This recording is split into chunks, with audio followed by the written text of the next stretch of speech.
Għandna nibdew il-ħidma sabiex flimkien nagħmlu passi quddiem għal ġid ta' pajjiżna, passi li ilna nistennew.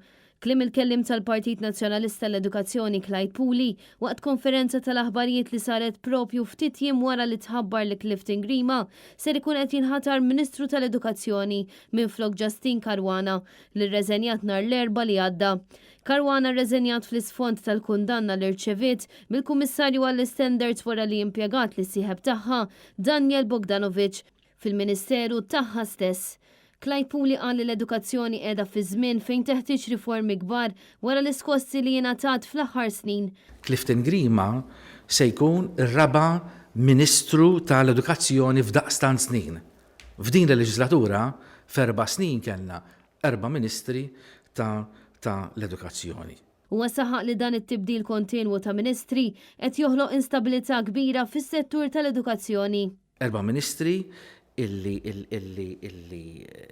f'leġislatura waħda allura neżżaw lill-Ministeru tal-Edukazzjoni minn kull sens ta' stabilità, minn kull sens ta' serenità, minn kull sense of leadership illi għandu bżonn dan is-settur daqstant importanti u fi żmien daqstant kritiku.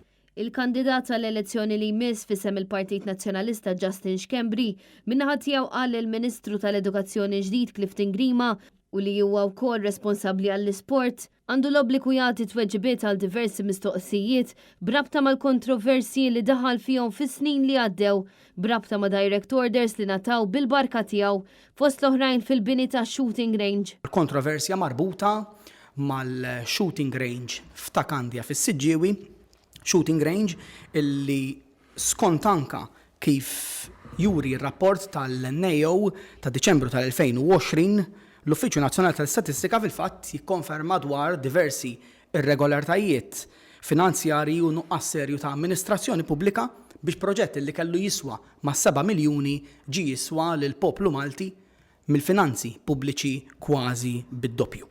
Justin Schembri semma wkoll diversi proposti li ħareġ bihom il-Partit Nazzjonalista, proposti relatati mas-settur tal-edukazzjoni.